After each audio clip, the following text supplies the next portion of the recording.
Hey guys, it's Judy from Nutrition with Judy.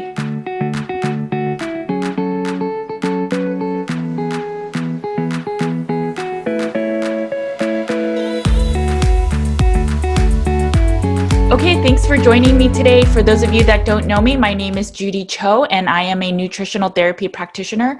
I work with people to get to root cause healing. Oftentimes that is a gut healing protocol with a meat-based elimination diet. So today I wanted to just walk through my 7-day fasting journey. I plan to normally fast at least one time a year to reap the benefits of kind of cleaning up cells. I talk a lot about fasting and the benefits of autophagy, supporting the body to get better by not having the body focus on digestion.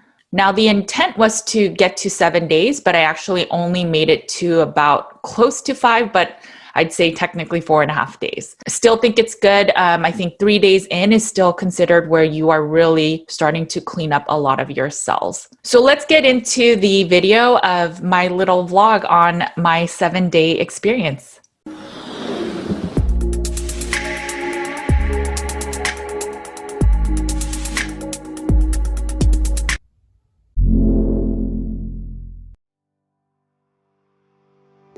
So one of my clients today asked me why I prefer Soleil water over water with a little bit of salt added. And it's primarily because there are 80 minerals or so in Redmond's real salt and other mineral salts. The idea is that as you leave it overnight, the minerals will unbind, the water will be saturated, and so you will have more bioavailable minerals.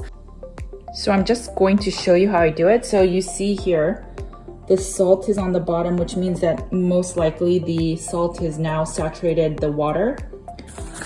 So I normally just get a large jar like this. Okay, I already added some, and then I'll add all of this. And I don't worry too much about, because this is even just half a cup. But I don't worry too much about how much salt I use because basically once the water is saturated, I'm just using a teaspoon and adding it in the morning to my 8 ounces of water. And this one I added salt to this since I'm fasting, but normally this is sufficient. Today is day 2 of my extended fast. So far I'm doing good. I've been drinking a lot of salt water. I also shared on my Instagram a little mini tutorial of how to make Soleil water. I can kind of go through it. Maybe I'll just post up some of the videos. Basically, you use a large mason jar and then you add 1 to 2 cups of mineral salt. Let it soak overnight so that the minerals are more bioavailable. I have a blog post that I'll also link to that talks more about the importance of Soleil water and why you even need it. So yeah, I got done with clients today, and I'm used to kind of taking a snack, taking a break after clients, and I don't get to do that. So I'm just gonna sip my water.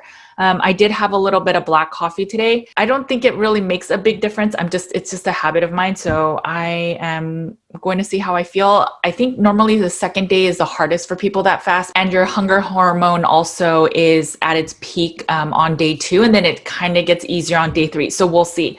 I was not even sure I was going to make it for the 7 days, but now that kind of everyone knows, I guess I am going to make it to 7 days, assuming that my body does not feel unwell. So we'll see how it goes. So far, it's really good. I'll also start checking my blood sugar and ketones as well. All right, so today is day 3 of my 7-day extended fast. Obviously, again, if I don't feel well by any time, then I am going to break my fast. I'm not going to be dogmatic about it, but I feel great. Just a few things. So one, I think I drank a little bit too much Soleil water or salt water. So I took a quick nap between clients. So it's almost 9 o'clock in the evening right now, and I just finished my last client. Hey guys, I'm about to have my last client. So I took a quick nap because my last client's pretty late today, but man, I had just a little bit of salt water or so I thought, and I am so swollen. I haven't eaten for 3 days. So yes, you can definitely overdo salt. I think my body's like, what is going on? But I actually do like drinking a lot of salt because it helps me feel less cold while I'm fasting. But I can tell I'm like super swollen because my ring won't move. And that's how I know. And then my eyes get like itty bitty. But it's just an interesting thing I noticed. Overall, I feel pretty good today. I've been really busy with clients the last 2, 3 days. And so it's easy to kind of just pass the time. I haven't been really drinking anything other than salt water. I have been drinking sparkling water since yesterday and only like 1 or 2 cans. It helped with, a little bit of variety. And yesterday I was feeling a little hungry since day 2 is kind of the peak of that. Yeah, it was, it kind of helped. But now I don't really feel hungry and I am a little out of it because I just woke up from a nap. But other than that, I am doing really well. I have no plans on eating or breaking my fast today.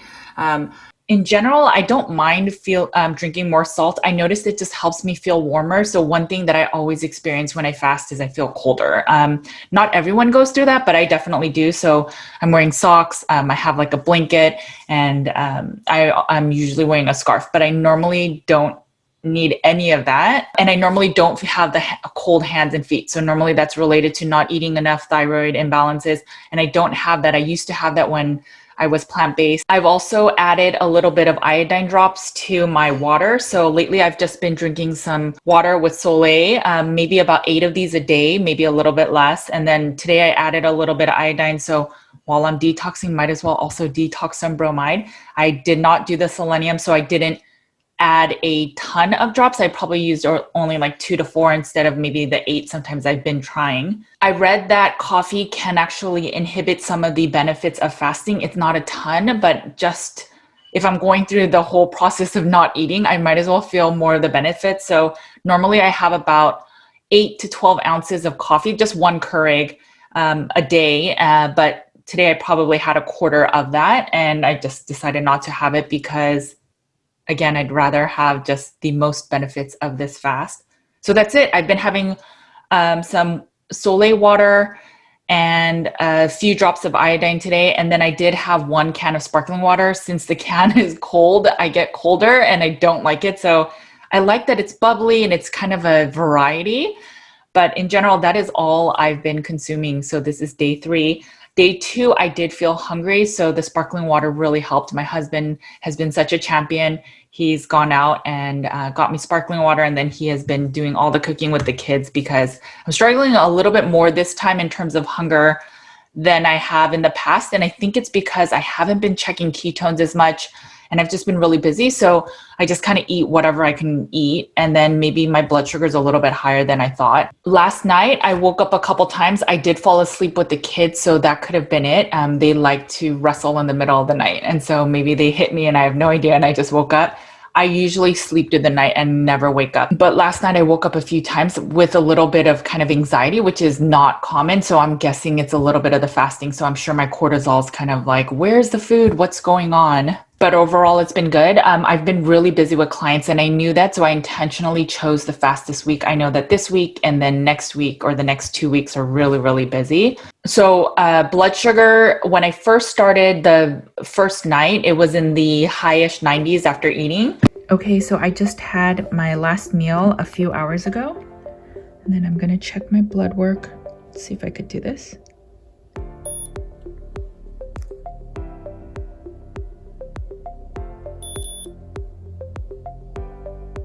Okay, so the number is okay after a meal. Obviously, I want it to be a little bit lower. I have been eating more cheese and pork rinds, so maybe that's why, I don't know. But we'll see. We'll see how the numbers get into fasting. And obviously the date and time is completely wrong.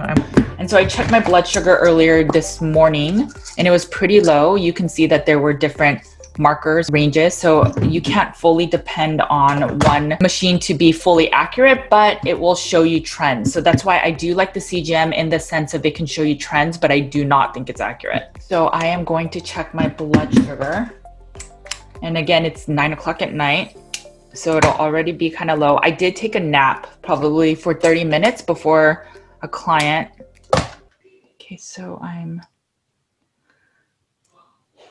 getting some blood. I hope this is enough. Okay. Okay, so it's 74. Looks pretty good. I think that's pretty good. I feel fine. The only thing that's a little annoying is my cold hands. So last time I did my fast for 7 days, and I did it about a year and a half ago, or maybe it was a little bit longer than that, I noticed that my headaches would come in. And then I also noticed that when I do any fasting over 24 hours, my headaches come in. And I think it's because I wasn't drinking enough sole water. So this time I am just drinking probably even too much, which is why I felt swollen earlier. But I am not getting headaches. And overall, my energy is consistent. I feel great. Now, do I miss eating? Absolutely. And I'm just like, oh, I'm going to just eat so clean now. And I promise I'm not going to eat like junk foods in terms of like cheese and pork rinds and whatever else. But I really want to get the benefits of autophagy and the cell cleanup and the immune cells and all that stuff. And I only do this once a year anyway, if that. So might as well do it and do it to the full 7 days that I had planned. So that is the update for day 3. All right, so this is my morning ketones and glucose. Looks pretty good. This is day 4. Hey guys, it is day 4. I am feeling okay today. I don't feel any hunger, no stomach grumbles, but I didn't drink a lot of salt water today. So I am starting to feel a little bit of achiness in the bottom of my legs. I kind of looked it up, and some people say that it's because you're detoxing, and some of the detoxing then has the, I guess, toxins go to your larger muscles, which is in your legs and stuff. So I am planning on seeing how it is overnight and then seeing how I feel tomorrow. And if I just don't feel any better, I think I am going to break my fast, which would be like 4.5 days, 5 days. And initially the goal was 7, but I mean, I'd be happy with even that. I'm definitely healing a lot of things, so I'm okay with that. The other thing is, so I checked earlier my blood sugar and ketones, so I will share it right here. So it looks pretty good. I am happy being in ketones of 4 point something, and then being in the 70s. So that is all good. I just don't know why, but I'm starting to feel a little achy on the bottom. The biggest differences for day 4 is really just no hunger, and energy is continuous. I don't feel as energetic as if I'm just eating carnivore. So that is one thing, but I do save time for the times that I'm not eating. So it kind of balances out. All right, guys, so today is day 4.5. So last night I just started not feeling that well. And it was mostly just kind of achy, heaviness, like I felt kind of burning. And so I even tried to take a nap to feel better. But I think the more I was not feeding my body electrolytes and water, and I was just kind of just drinking plain water for a little bit, I just was not feeling that good. So I decided today to just end the fast. I almost hit 5 days, but I'm not really worried about it. I mean, I really just wanted to do at least 3 days to get the immune cells going. And I mean, who knows? I think I'm pretty much always in ketosis. So maybe I was doing the immune cells, kind of healing, autophagy and all that, even a lot before that. So I don't know for sure, but I just wanted a cleanse. I just want to do it at least once a year. And so I'm happy with it. Ideally, if I got to 7, that would have been great. But on the 3rd day, I just started getting lax with the hydration. I had a lot of clients. I wasn't really drinking. I think I only had like 16 ounces of water. And then I took a nap. And then I think it just got worse from there. So definitely a learning lesson. You need to make sure and stay hydrated. And I obviously didn't do that. My body just started getting imbalanced. I literally felt like I could feel the fluid in my body was burning, like the pH was off, or maybe it was a little bit too acidic. I just said, forget it, I'm going to stop. So I broke my fast with some bone broth, and then I waited until our family had dinner, which was probably like 2 hours later. And then I had some fish collar. So it's basically the fattiest part of a fish. And I just had maybe 5 ounces, and that's pretty much it. That's all I'm going to eat today. And I'll probably start eating normal by day 2 or something of getting off the fast, because you should just slowly introduce more food and just kind of wake up the digestive process. So before I decided to stop the fast, I did try some proteolytic enzymes, because it's supposed to help with digestion and inflammation when you are not eating food and actually using the supplements. So I have some obviously. And so I used it and it didn't help with some of the burning. So I said, forget it. My right leg feels like it's almost going to cramp. So I definitely know there was a mineral imbalance. So I've been drinking more Sole water than I normally do. So I had already 2 tablespoons of it in water. But in terms of how I feel pretty good. I definitely feel better. So I'm so glad, honestly, that I broke my fast. I think I was just dehydrated. I think that was it. The pH was imbalanced, and again, not enough electrolytes. So I'll definitely be much more mindful next time. And it's ironic that I'm wearing a salt sweatshirt. Now, I know a lot of carnivores believe that fasting is not necessary, especially extended fasting, because carnivore is almost like a fast mimicking diet. I talk about this in the book, how if you eat too much meat, that you may never turn on the benefits of autophagy and stuff. So I do actually think there are still benefits of a extended fast with salt and water only to get some more healing done. It is just part of every religion, and there are just so many healing benefits with a saltwater fast. Obviously, use medical supervision, or just be really smart about it. Listen to your body. Don't ever push yourself when your body is kind of showing the signs that it wants you to stop fasting. Okay, so I'm sure most of you guys are wondering about the physical parts, like, did I lose any weight? How did I feel? Overall, I felt really good. Near the end, obviously, I had the kind of burning where it was just, I would sit during a client call and I felt like my bottom area was on fire and I was just squirming under the table. But overall, energy was good. I did struggle with a little bit of hunger in the first 2 days. So I drank some sparkling water. That was fine. Overall, I would do it again. I'll probably wait 6 months to a year to do another one. I just don't have a lot of weight to lose. Obviously, like, I would love to lose more weight and stuff, but I know that maybe some of my fat is from my hormones, and I'm willing to accept it at this point, kind of. But I think I lost about 2 pounds, which I'm sure I've gained back now with just hydrating again and stuff. You lose about half a pound a day for every day you fast. And I fasted for about 4.5 days. But again, I didn't do this for weight loss. I did it for healing. I hope you realize that sometimes, your body will not let you fast the amount you wanted. So just make sure to take care of yourselves and, properly fast when you're ready. All right, guys, you know the drill. Make sure to eat a lot of meat. Take care of your bodies, because it is the only place you have to live. Take care, guys. Bye.